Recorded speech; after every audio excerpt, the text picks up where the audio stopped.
이 귀한 수요일 저녁에 또 주님의 전에 사모하는 마음으로 오신 여러분 모두를 축복합니다. 하나님께서 오늘도 말씀 가운데 우리에게 힘 주시고 은혜 베풀어 주실 줄 믿습니다. 아멘. 아멘.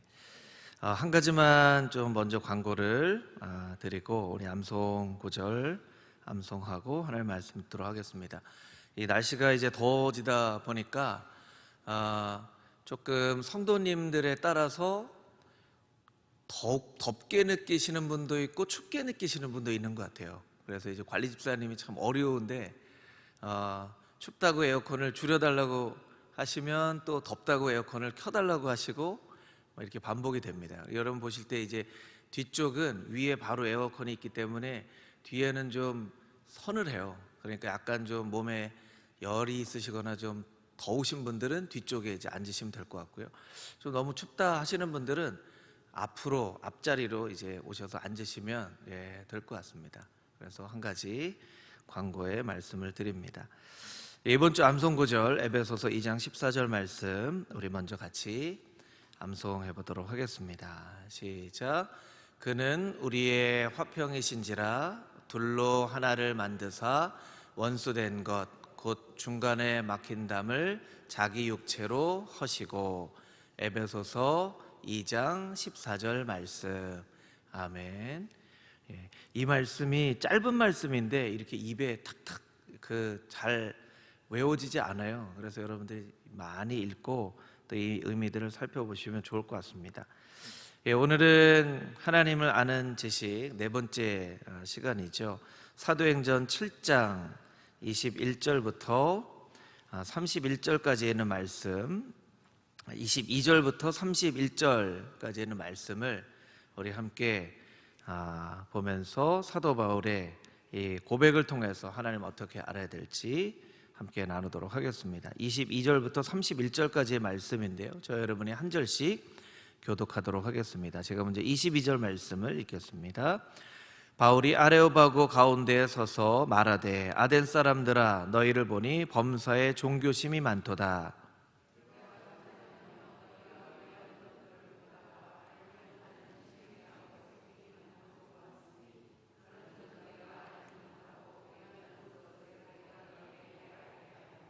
우주와 그 가운데 있는 만물을 지으신 하나님께서는 천지의 주제시니 손으로 지은 전에 계시지 아니하시고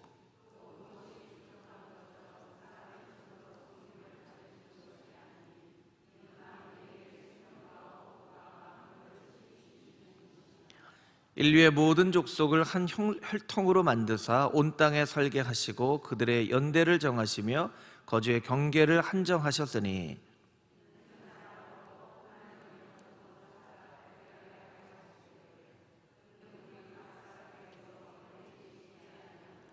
우리가 그를 힘입어 살며 기동하며 존재하느니라. 너희 시인 중 어떤 사람들의 말과 같이 우리가 그의 소생이라 하니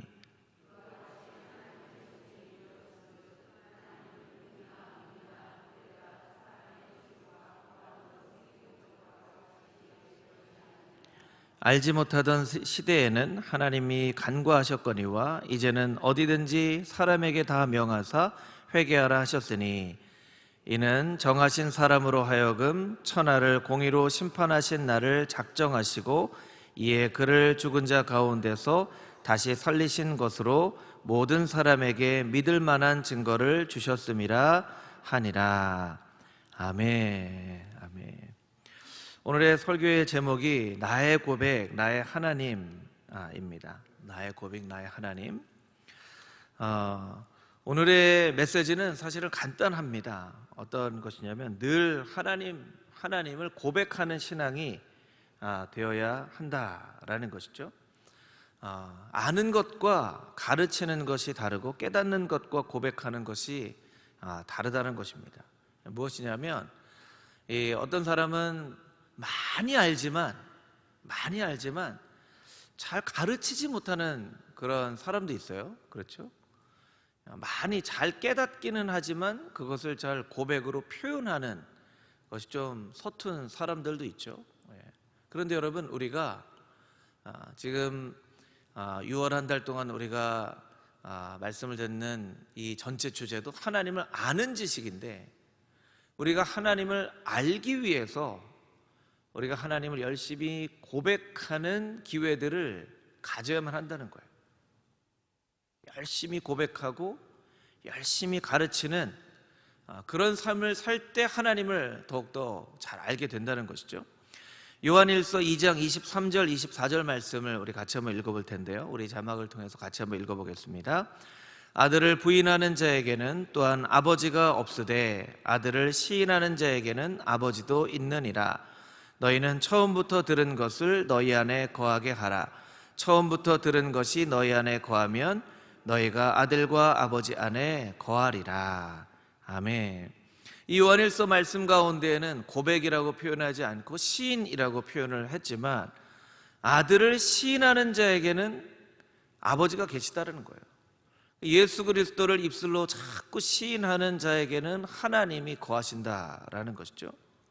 그리고 이 요한 사도는 흩어져 있는 성도들에게 뭐라고 이야기하냐면, 처음부터 들은 것을 너희 안에 거하게 하라, 이렇게 얘기하고 있죠. 처음부터 들은 것을 너희 안에 거하게 하는 방법이 어떤 방법입니까? 계속 시인하는 거예요. 계속 시인하는 거예요. 근데 점점 시간이 지나갈수록 또 우리가 이제 예수님 믿는 사람들하고만 살아가는 그런 시간이 많아질수록 우리가 나의 신앙을 고백하거나 증거하거나 가르칠 수 있는 그런 기회가 점점점 더 줄어져 가죠. 어쩔 수 없이 줄어져 갑니다. 그러면 내가 아는 것은 그냥 그대로 있겠지라고 생각을 하지만, 사실은 내가 자꾸 고백을 하지 않으면 내가 아는 것과 내가 깨달은 것이 점점점 희미해져 가는 거예요. 자꾸 가르쳐야 됩니다. 자꾸 가르쳐야 내 안에 있는 지식이 생각이 나는 거예요. 조금 다른 포인트를 가지고 이렇게 좀 설명을 해볼 수 있는데, 우리의 신앙을 잘 지키기 위해서는 오히려 내 신앙을 이해해 줄 대상이 있어야 하는데, 유대인의 교육을 놓고 보면 유대인의 교육은 사실은 부모 세대가 감당한 것이 아니었습니다. 부모 세대는 일하는 세대였고, 할아버지 할머니들이 손자 손녀들을 무릎에 앉혀놓고 이야기하면서 가르치는 그런 세대였죠. 어떻게 보면 할아버지 할머니가 자녀들을 가정교육이라고 하는 것이 어떤 여러분이 보시는 이런 그 강대상이 있잖아요. 강대상은 그리스 로마 문화예요. 폴핏이라고 하는 이 강대상은 그리스 로마 문화고, 그리스 로마 문화는 철학과 지식을 가르쳐주는 문화고, 이스라엘의 문화는 이렇게 둘러앉거나 반쯤 기대어 앉아서 그냥 이야기를 통해서 이야기도 하고 질문도 하는 그런 문화죠. 그러니까 이 유대인의 교육은 지식을 가르쳐주는 것이 아니라 경험을 가르쳐주는, 말하자면 고백을 통해서 교육을 하는 그런 문화였다라는 것이죠. 그래서 할아버지 할머니들이 이렇게 손자 손녀들 이렇게 얘기를 해주면서, 내가 옛날 얘기해 줄까? 무슨 얘기해 줄까? 아담 얘기해 줄까? 아브라함 얘기해 줄까? 노아 얘기해 줄까? 그렇게 얘기를 하는 거예요. 얘기를 쭉 하면 손자 손녀들이 그 할아버지 할머니의 이야기를 들으면서 이제 교육을 받는 것이죠. 어떻게 보면 자녀들하고는 사실은 정말 가깝기는 하지만, 오히려 내가 낳은 자녀들은 오히려 감정적으로 더 어려워지기가 쉽습니다. 그런데 한 세대를 건너뛰면 할아버지 할머니쯤 되면요, 이 자녀들을 바라볼 때 넉넉함이 생겨져요. 그래서 오히려 부모 세대가 교육하는 것보다 할아버지 할머니 세대가 교육하는 것이 훨씬 더 지혜로운 교육이 되어질 수 있다라는 것이죠.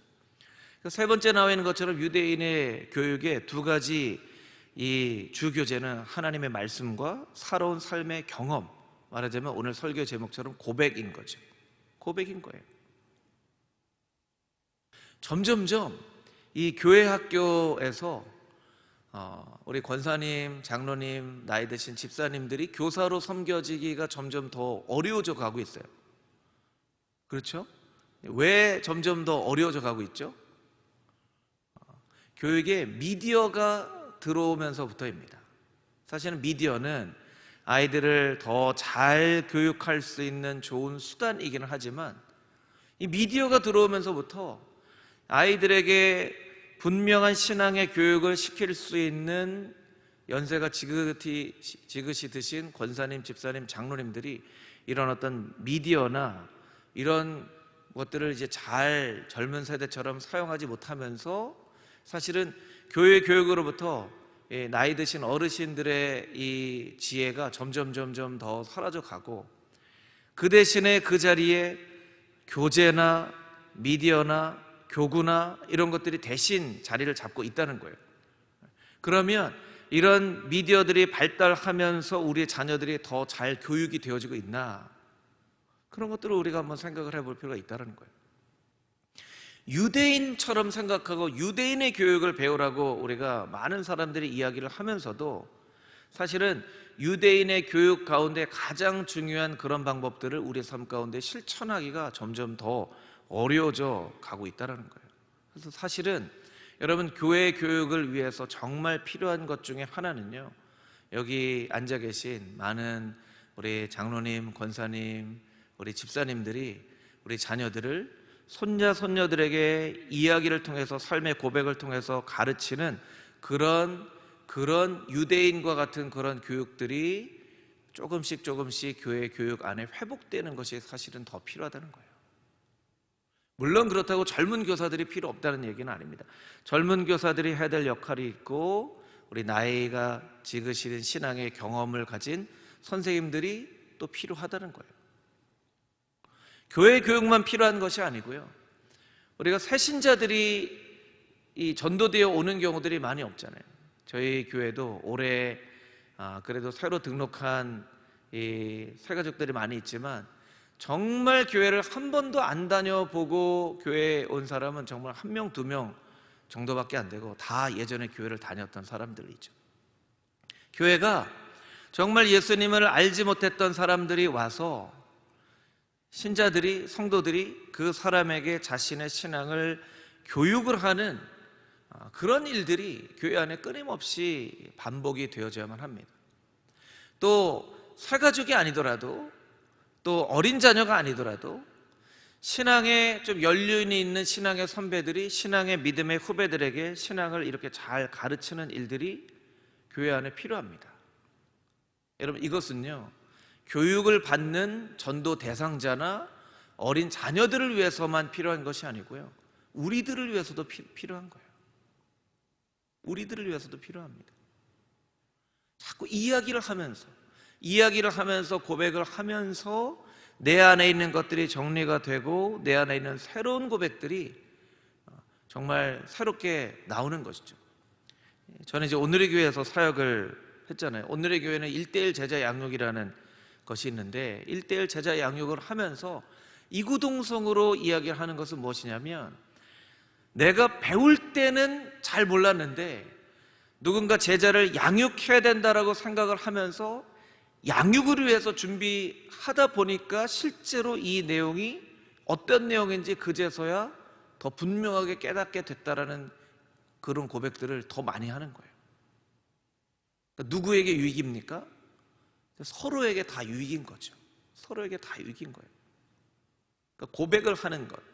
저에게 한 가지 이제 간증이 있는데, 제가 이제 둘째, 셋째가 이제 막 커가면서 둘째, 셋째에게 입양이라는 그 사실을 알려줘야 되겠다고 이야기를 이제 생각을 하면서 막 용기가 생기지 않는 거예요. 막 용기가 생기지 않고, 이것을 어떻게 얘기를 해줄까, 이것을 어떻게 얘기를 해줄까, 이렇게 막 고민을 하고 한 1년, 2년 동안을 정말 마음고생을 했던 때가 있어요.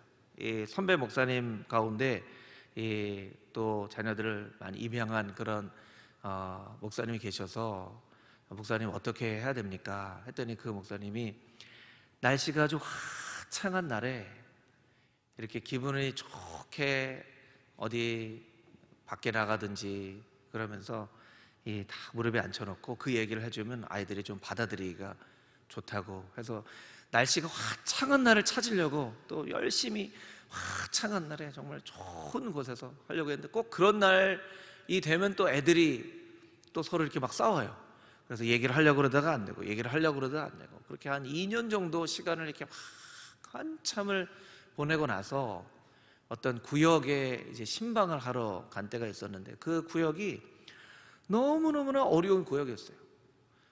한 가정은 정말 그 암투병을 해서 정말 어려운 그런 가정도 있고, 한 가정은 아내가 신천지에 빠져가지고 가출을 해가지고 남편 혼자 정말 그 가정을 이 꾸리느라고 너무나 어려운 가정이고, 가정마다 너무나 어려운 일들을 정말 겪고 있는 그런 가정이었어요. 근데 그 구역장님이 저한테 제가 생각하지도 않았는데 저한테 물어보는 거예요. 목사님은 무슨 기도 제목이 있으세요? 물어보는 거예요. 그래서 제가 그 순간 제가 가지고 있는 그 기도 제목을 얘기를 했죠.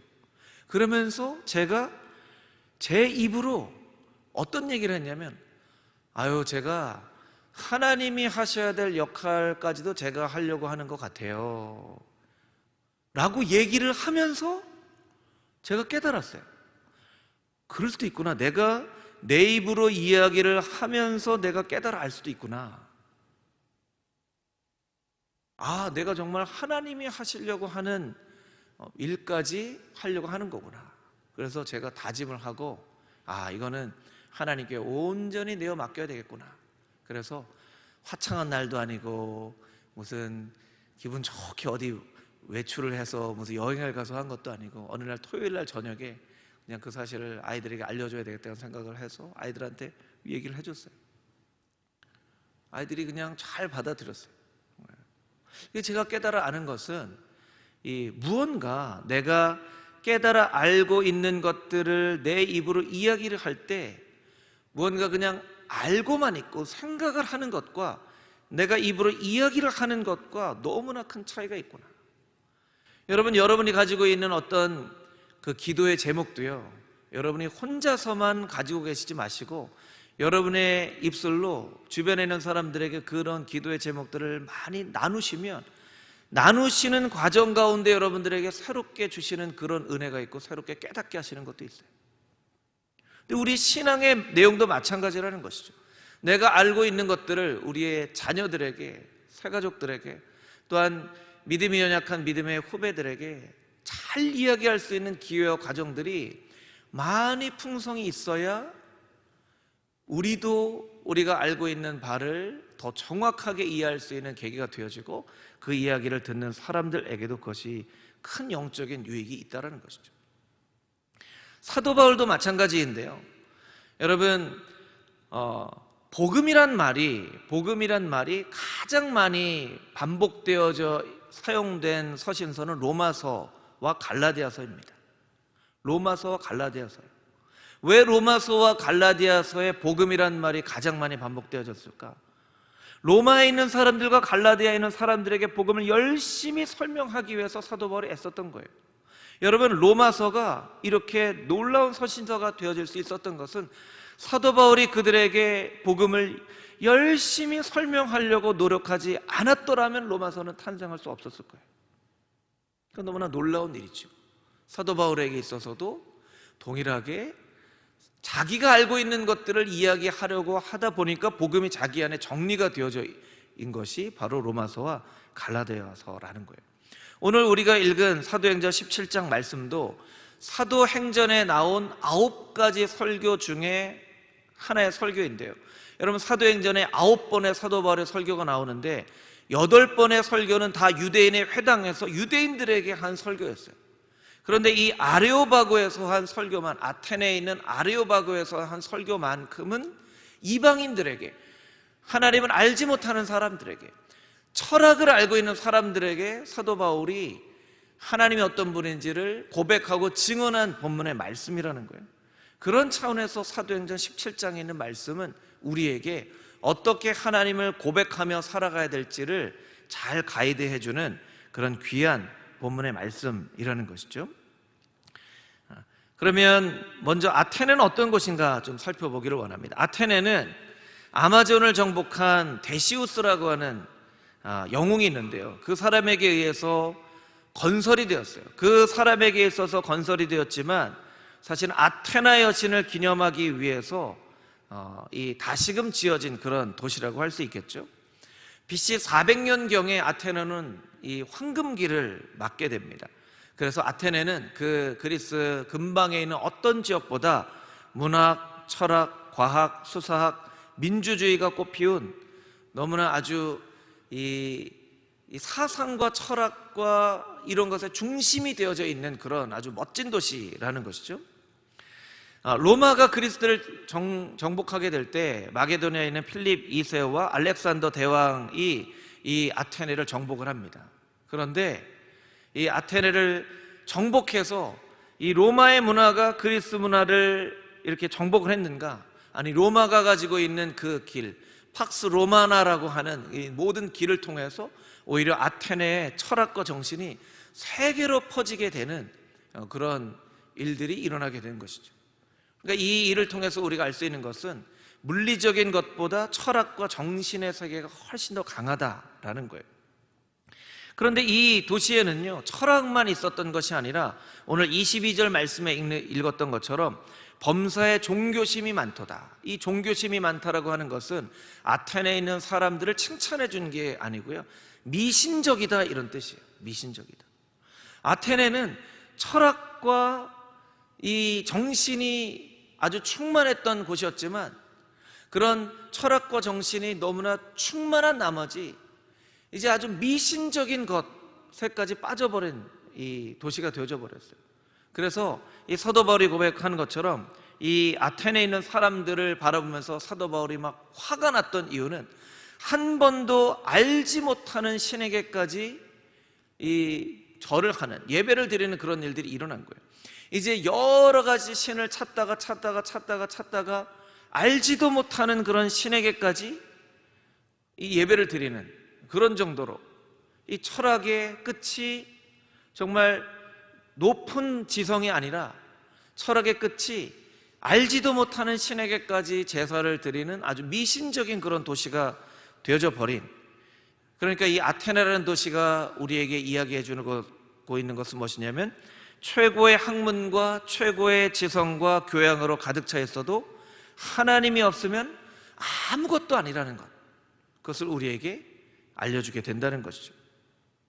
우리 저를 따라서 같이 한번 해볼까요? 최고의 학문과 지성과 교양으로 가득 차 있어도 하나님이 없으면 아무것도 아니다. 할렐루야, 아멘. 우리가 이 시대를 살아가면서도 때로 최고의 학문과 지성과 교양을 가진 사람들을 우리가 부러워할 때가 있어요. 부러워할 때가 있어요. 야, 저 사람은 얼마나 행복할까? 야, 저 사람은 얼마나 멋진 인생을 살아가나? 또 여러분, 우리에게 있는 신앙과 믿음이 인간이 경험할 수 있는 가장 큰 선물인 것을 우리가 누리면서도 깨닫지 못하고 살아간다는 거예요. 여러분, 세상의 교양과 학문과 지성을 너무 부러워하지 마십시오. 이미 여러분은 세상에서 가장 큰 선물을 받은 사람들이기 때문입니다. 할렐루야, 아멘. 하나님이 없으면 그런 교양과 지성이 아무런 의미가 없다는 거예요.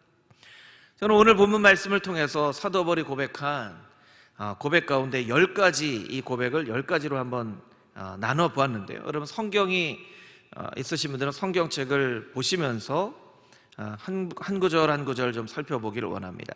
24절 말씀 가운데 아테네에 있는 사람들에게 사도 바울이 어떻게 고백하냐면 하나님에 대해서 이렇게 이야기를 합니다. 24절 제가 한번 읽겠습니다. 우주와 그 가운데 있는 만물을 지으신 하나님께서는, 이렇게 고백하고 있어요. 하나님을 어떤 분으로 고백하고 계십니까? 창조주 하나님으로 고백을 하고 있습니다. 여러분, 누군가 여러분에게 내가 좀 하나님을 믿고 싶은데 하나님이 어떤 분인지 나에게 좀 설명을 해 주십시오 라고 물어본다면 여러분은 가장 처음 어떻게 이야기를 해야 되냐면 하나님은 이 천지를 창조하신 창조주 하나님이십니다 라고 여러분이 이야기를 해줘야 돼요. 물론 하나님은 사랑이시고 하나님은 거룩하신 분이시고, 하나님은 전지전능하신 분이시고, 무소부지하신 분이시고, 우리와 늘 함께 계신 인격적인 하나님이시죠. 그러나 하나님에 대해서 가장 중요한 사실은 이 천지 만물을 지으신 창조주 하나님이시라는 고백이에요. 사도 바울은 그것을 고백하고 있어요. 두 번째, 사도 바울은 뭐라고 고백하고 있습니까? 천지의 주제시니, 천지의 주제는 하늘과 땅의 주인이라는 뜻이에요. 하늘과 땅의 주인이라는 뜻이에요. 내가 이 세상의 주인이 아니라는 것이죠. 하나님이 이 세상의 주인이시라는 거예요. 여러분, 인간의 마음 가운데에는요, 아담과 하와가 죄를 저지르고 난 이후에 끊임없이 하나님처럼 되고자 하는 사단의 유혹이 우리의 마음 가운데 있습니다. 하나님처럼 되고자 하는. 여러분, 사단이 하와를 어떻게 유혹했죠?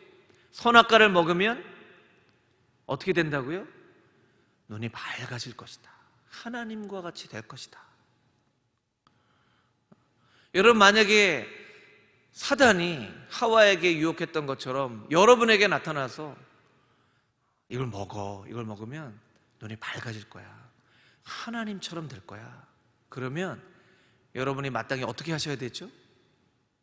하나님같이 된다고? 그거 너무나 좋은 일인데? 여러분, 이렇게 생각하시겠습니까? 아닙니다. 하나님같이 된다고? 창조를 받은 내가 하나님같이 된다고? 그거는 절대로 될 수 없을 뿐만 아니라 되어서도 안 되는 일이야 라고 우리가 생각을 해야 돼요. 되어서도 안 되는 일이라고 생각을 해만 한다는 거예요. 여러분이 인류 역사 가운데 바벨탑을 쌓고 정말 하늘에까지 올라가고자 했던 인류는요, 점점 하나님처럼 되고 싶어 합니다. 오늘날의 세상이 점점 더 그렇죠. 과학기술이 하나님 그 역할을 대신할 수 있다고 사람들이 믿고 과학, 물질, 만능주의의 세상을 만들어가고 있어요. 이제 어떤 사람들은 이렇게 우려를 하기도 합니다. 이 코로나 때문에 이제 누가 어디에 올지 모르니까 이제 무슨 한국도 무슨 노래방을 가거나 어떨 때 QR코드를 이제 찍게 됐잖아요, 최근에. 그래서 누가 어디에 가는지 다 이제 자기의 정보가 다 밝혀지는 거죠. 코로나에 걸렸던 사람 어디 갔습니까 했는데 어디 갔다 얘기했는데 핸드폰을 가지고 조사를 해보니까 어디를 갔는데 당신 왜 사우나 갔는데 왜 얘기 안 했습니까? 내가 사우나 간 거 어떻게 알았죠? 핸드폰이 다 얘기를 해주고 있습니다. 여러분, 이제 핸드폰이 점점 이제 사라져서 뭐 몸에 칩을 심는다 뭐 이런 얘기들이 나오겠죠. 그러면 이제 우리가 어디를 가고 무엇을 샀고 누구를 만났고 이런 것들이 다 통제가 되는 그런 세상이 될 거라고 사람들이 이제 벌써부터 걱정하고 이런 목소리들이 또 나옵니다. 또 실제로 그런 연구들이 일어나고 있고요. 하나님이 무소부지하시고 어디든 계시고 전지전능하시고 모든 것을 다 아시는 그 하나님의 역할을 과학이 할 수 있다고 생각을 하는 것이죠. 그런데 우리는 분명히 깨닫고 고백해야 됩니다. 이 세상의 주인은 바로 하나님이시라는 것을. 하나님이 주인이시고 나는 청지기일 뿐이라는 것, 그것을 우리가 고백해야 되는데, 사도 바울이 두 번째 고백으로 천지를 창조하신 하나님과 이 세상의 주인이신 하나님을 고백하고 계시다는 거예요. 24절 말씀 가운데 또 사도 바울은 어떻게 고백하고 있습니까? 손으로 지은 전에 계시지 아니하시고, 손으로 지은 전, 이 전은요 신전을 말하는 거예요. 신전. 손으로 계시기 이전 이런 뜻이 아니라 신전에 계시지 않는다는 뜻이죠. 무소부지하신 하나님이시라는 거예요. 여러분, 하나님께서 다윗에게 말씀하셨죠. 내가 왕궁을 지으면 그 왕궁 안에 걸 줄 아느냐? 여러분, 그러면 하나님께서는 왜 솔로몬에게 이 예루살렘 성전을 짓는 것을 허락하셨습니까? 여러분, 솔로몬에게 예루살렘 성전을 짓기를 허락하신 것은 하나님을 위한 것일까요? 아니면 이스라엘 백성들을 위한 것일까요? 이스라엘 백성들을 위한 거예요. 이스라엘 가운데 하나님께서 회막을 지으셨죠. 언제부터 회막을 지으셨죠? 금송아지 사건이 일어난 이후에 회막을 짓는 것을 허락하셨어요. 왜냐하면 하나님은 어떠한 형상으로도 하나님을 나타내는 것을 원하지 않으셨어요. 왜냐하면 그 형상에 가둘 수 없는 분이시기 때문입니다. 단어에도 형상에도 신전에도 가둘 수 없는 분이세요. 그런데 이스라엘 백성들이 눈으로 보는 것에, 애굽에서부터 눈으로 보는 신에 너무나 익숙하게 생활을 하다 보니까 하나님이 안 계신 것처럼 여기는 거예요. 하나님께서 금송아지 사건 이후에 안 되겠다, 회막을 지어서 그 회막 가운데 빽빽한 구름의 임재하심으로 하나님의 임재하심을 나타내기 시작한 거예요. 그것은요, 하나님을 위해서가 아니라 연약한 인간을 위해서 그렇게 하나님께서 하신 거예요. 지난 이 주일 오후 예배 때 박신광 전사님이 요한복음 21장 말씀을 가지고 설교를 하셨는데, 여러분 잊지 않고 있어야 되는 한 가지는 뭐냐면, 베드로야 네가 나를 사랑하느냐, 두 번의 질문을 아가페로 사랑하느냐 물으셨죠. 근데 베드로가 필레오의 사랑으로 사랑합니다 얘기를 한 거예요. 왜 그렇게 대답을 했죠? 감히 하나님 앞에 아가페의 사랑으로 고백할 수 없었던 거예요. 근데 맨 마지막 질문에 예수님께서 첫 번째, 두 번째 아가페의 사랑으로 질문하시다가 세 번째 질문에는 필레오의 사랑으로 베드로에게 물어보시거든요. 왜 예수님께서는 세 번째 필레오의 사랑으로 물어보신 것일까?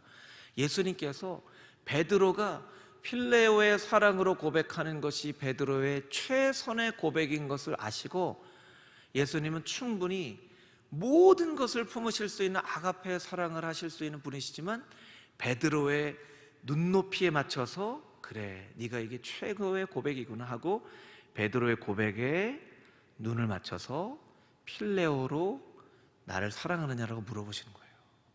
이 예수님의 놀라운 사랑입니다.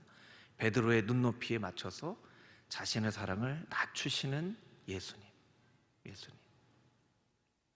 하나님은 어떠한 신전에 거하실 수 있는 분이 아니시라는 거예요. 왜냐하면 아테네에 너무나도 많은 신전이 있었기 때문이죠. 너무나 많은 신전을 만들어 놓고 신을 그 신전에 가두어 버렸습니다. 그러니까 사도 바울이 이야기를 하는 것이죠. 하나님은 이러한 신전에 가둘 수 있는 분이 아니십니다. 그리고 25절 말씀 제가 한번 읽어보겠습니다. 또 무엇이 부족한 것처럼 사람의 손으로 섬김을 받으시는 분이 아니시다. 인간의 섬김을 받아야 하는 분이 아니시다라고 고백을 하고 있어요. 그 당시에 중요한 두 철학 중에 하나는 에피쿠로스 학파는 신의 존재 자체를 부정하는 그런 철학의 학파였어요. 또 스토아 학파는 신을 정신세계일 뿐이다라고 이야기를 하고 있었다는 것이죠. 그런데 이런 이 사람의 섬김을 받아야 되는 그런 신이 아니다라고 이야기를 하고 있는 것이죠.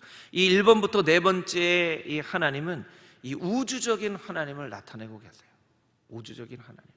우리 같이 한번 따라해 볼까요? 우주적인 하나님. 이 천지 만물을 지으신 우주적인 하나님을 이 사도 바울은 이야기를 하고 있는 것이죠. 다섯 번째, 사도 바울은 어떻게 고백을 하고 있습니까? 25절 말씀 가운데 모든 인류에게 생명과 호흡을 주신 하나님이라고 이야기를 하고 있습니다. 이는 만민에게 생명과 호흡과 만물을 친히 주시는 이심이니라. 또 26절 말씀에 보면 인간에게 땅을 선물로 주신 분이시고 창조 세계는 하나님의 선물이라는 것이고, 또 26절 말씀에 보면 나라와 역사를 만드신 분이시다라는 것이죠. 제가 이렇게 설명을 드리니까요, 약간씩 좀 졸리우신 분이 또 좀 있으신 것 같아요. 우리 26절 말씀만 우리 같이 한번 좀 읽어볼까요? 우리 방송실에서 자막으로 26절만 한번 좀 보여주시면 좋을 것 같습니다. 26절. 26절. 한 목소리로 읽어보겠습니다. 시작. 인류의 모든 족속을 한 혈통으로 만드사 온 땅에 살게 하시고 그들의 연대를 정하시며 거주의 경계를 한정하셨으니. 아멘.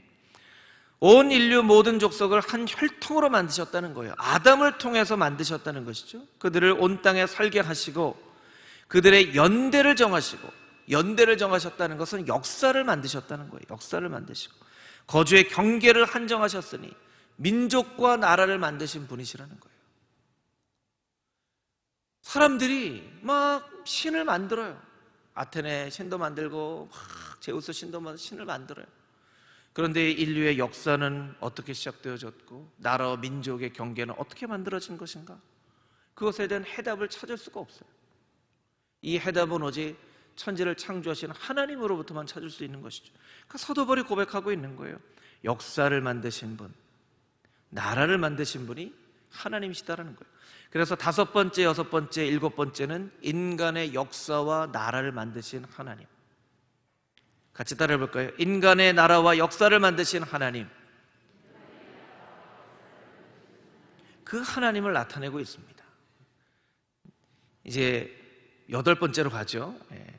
27절에 가까이 계신 분, 27절에 어떻게 이야기를 하고 있냐면 그분은 우주적인 하나님과 인간의 역사와 나라를 만드신 하나님이시지만 우리가 더듬어서 찾기만 하면 발견할 수 있는 하나님이시라는 거예요. 우리 가까이 계신 하나님이라는 거예요. 더듬는 거 뭐죠? 여러분 새벽에 알람이 울리면 이렇게 더듬잖아요. 그렇죠? 또 새벽에 좀 목마른 분들이 자리끼라고 하죠. 물을 옆에 두면 목말라서 잠에서 깨면 물이 어딨지? 그래서 더듬어서 찾잖아요. 여러분 하나님 찾는 일이 참 어렵다라고 사람들이 이야기하지만 성경에서 이야기하는 것은 전혀 반대입니다. 하나님은 더듬기만 해도 찾을 수 있는 분이라고 성경은 이야기하고 있어요. 그러니까 하나님을 알지 못한다라고 우리가 핑계할 수 없다는 것이죠. 하나님은 더듬어서 찾을 수 있는 가까이 계신 분이시라는 것이죠. 9번째, 우리는 하나님의 자녀, 우리를 자녀로 만드신 하나님이시고 마지막에 사도 바울이 예수님을 이야기를 합니다. 예수님 31절 제가 한번 읽겠습니다. 이는 정하신 사람으로 하여금 천하를 공의로 심판한 날을 작정하시고 이에 그를 죽은 자 가운데서 다시 살리신 것으로 모든 사람에게 믿을 만한 증거를 주셨습니다. 이 31절 말씀은 예수님을 나타내는 것이거든요. 여러분 사도 바울이 10가지 이 하나님에 대한 고백을 살펴봤어요. 여러분에게 숙제를 한 가지 드릴 텐데 여러분 오늘 집에 가셔서 하나님을 누군가가 알고 싶다고 하면 나는 하나님을 어떻게 고백할 것인가 10가지를 한번 이렇게 적어보세요. 그냥 여러분의 마음 가운데 고백되어지는 대로 한번 10가지를 이렇게 한번 적어보세요. 그리고 사도 바울의 10가지 고백과 사도행전 17장 말씀을 펼쳐놓고 사도행전의 고백과 나의 고백이 어떤 차이가 있는가 한번 여러분 살펴보세요. 여러분이 한 10가지 고백이 정답이 아니고 틀렸고 몇 개는 맞고 몇 개는 틀렸고 그런 게 절대로 아닙니다. 여러분에게만큼은 여러분이 고백한 하나님이 정답이죠. 중요한 것은 누군가 여러분에게 하나님에 대해서 물어볼 때 하나님에 대해서 이야기해 줄 수 있는 답이 여러분에게 준비되어져 있어야만 한다는 거예요. 여러분 정답이 준비되어져 있는 인생과 정답이 준비되어져 있진 않은 인생은 너무나 하늘과 땅 같은 큰 차이가 있습니다. 여러분을 이 말씀으로 축복합니다. 여러분은 정답이 준비되어져 있는 인생으로 사시게 되기를 주님의 이름으로 축복합니다. 아멘. 그것이 우리에게 필요하다는 것이죠. 마지막으로 본문의 말씀 가운데 그렇다면 우리가 더듬어서 찾을 수 있는 하나님을 어떻게 만날 수 있는가? 본문의 말씀 가운데 세 가지 하나님을 만날 수 있는 방법을 우리에게 이야기를 하고 있어요. 첫 번째, 우리가 아까 살펴봤던 27절 말씀처럼 하나님을 더듬어 찾아 발견하게 하려 하심이로되, 하나님을 찾으면 하나님께서 만나주신다는 거예요. 우리 잠언 8장 17절 말씀을 같이 한번 읽어보도록 하겠습니다. 8장 17절 시작. 나를 사랑하는 자들이 나의 사랑을 입으며 나를 간절히 찾는 자가 나를 만날 것이니라. 아멘. 이 여기에 나와 있는 잠언의 말씀에 나는 지혜를 나타내는 단어이지만 이 나가 지혜이면서도 하나님을 나타내는 말이에요. 나를 사랑하는 자들이 나의 사랑을 입으며 나를 간절히 찾는 자가 하나님을 만날 것이라는 거예요. 여러분, 하나님 만나시기 원하십니까? 여러분, 하나님 만나시기 원하세요? 여러분, 하나님 간절하게 찾으십시오. 그럼 하나님께서 만나주신다고 말씀하셨습니다. 나는 20년 전에 하나님 한 번 만났으니까 저는 만났어요, 괜찮아요. 아닙니다. 하나님은 매일매일 여러분과 만나기를 원하세요. 매일매일 여러분과 만나기를 원하세요. 여러분, 어떤 사람이 20년 전에 한 번 만나는 것으로 만족한다면 그 사람을 정말 친하다라고, 나의 삶 가운데 중요한 사람이라고 이야기할 수 있겠습니까? 아닙니다. 하나님은 매일매일 우리와 만나기를 원하세요. 그러니까 우리가 매일매일 하나님을 찾고 구할 때 하나님을 만날 수 있다라는 것이죠. 30절 말씀 가운데 하나님 만날 수 있는 방법, 회개하라는 것입니다. 우리 같이 한번 읽어보겠습니다. 알지 못하던 시대에는 하나님이 간과하셨거니와 이제는 어디든지 사람에게 다 명하사 회개하라 하셨으니. 회개하라 하셨으니, 회개하라는 것은 되돌이킨다는 그런 말씀이죠. 지난주의 말씀처럼 제자리를 떠난 사람에게 제자리에 오게끔 하는 것이 이제 회개하는 것이죠. 여러분, 우리가 예수님을 인격적으로 만날 때 우리가 회개함으로 우리 인생의 방향이 바뀌어지죠. 그러나 날마다 우리가 연약한 육신을 가지고 있기 때문에 잘못을 고백해야 되는 그런 죄들을 저지르게 됩니다. 그러면 우리가 하나님 앞에, 하나님, 오늘도 내가 잘못한 나의 잘못을 하나님 앞에 회개하며 나갑니다 하며 주님 앞에 나갈 때 하나님께서 그래, 내가 너의 모든 죄악을 씻어줄 것이다 라고 우리를 만나주시는 하나님이시라는 것이죠. 우리 마지막으로 31절 말씀 가운데 심판의 날이 있음을 기억하라 라는 것입니다. 우리 같이 한번 읽어보겠습니다. 이는 정하신 사람으로 하여금 천하를 공의로 심판할 날을 작정하시고 이에 그를 죽은 자 가운데에서 다시 살리신 것으로 모든 사람에게 믿을 만한 증거를 주셨음이라 하니라. 아멘. 심판의 날을 작정하시고 하나님께서 말씀하셨다는 거예요. 그러니까 오늘의 말씀에 있는 것처럼 하나님을 찾고 회개하고 심판의 날이 있는 것을 분명하게 기억하며 나아가는 자에게 하나님께서 가까이 하시고 만나주시고 하나님의 선하시고 온전하신 뜻을 알려주신다는 거예요. 여러분, 우리가 31절까지의 말씀을 우리가 읽었는데요, 그러면 아레오바고 설교 이후에 어떤 변화가 있었는가? 우리 마지막으로 사도행전 17장 32절에서 34절까지의 말씀만 읽고 설교를 마치도록 하겠습니다. 우리 함께 이 말씀 읽겠습니다.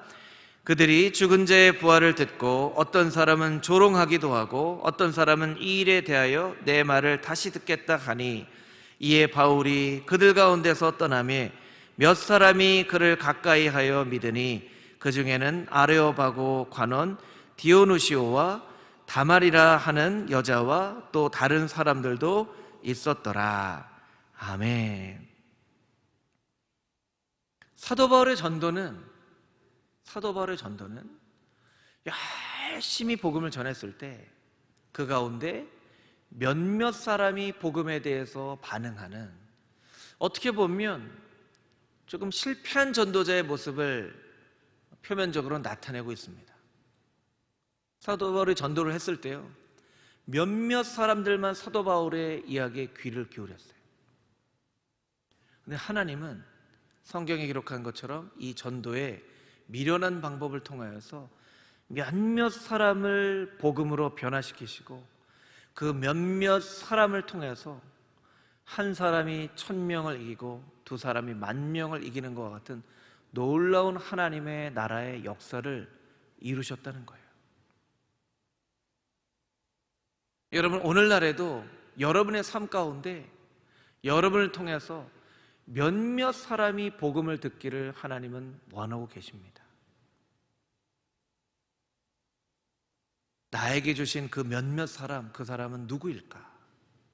하나님, 내 주변에 있는 사람일 수도 있고 나의 가족일 수도 있고, 하나님, 내가 평생에 몇몇 사람에게만 복음을 전할 수 있다 하더라도 그것으로 실망하지 않게 하여 주시고, 주님, 나에게 주신 이 복음을 몇몇 사람들에게 증거하여 그 복음이 그 사람에게서 뿌리가 내리고 싹 틔워서 그 복음의 놀라운 능력을 나의 삶 가운데 나타내는 그런 놀라운 복음의 열매, 생명의 열매를 맺는 하나님의 거룩한 사람들 되게 하여 주시옵소서. 그렇게 하나님 앞에 고백하며 나아갈 때 여러분의 하나님에 대한 고백을 통하여 생명이 변화되어지는 놀라운 인생들이 나타나고, 그들을 통하여 금호중앙교회 가운데, 이 땅 가운데 하나님의 나라가 이루어질 수 있는 놀라운 역사가 나타나게 되기를 주님의 이름으로 축복합니다. 아멘.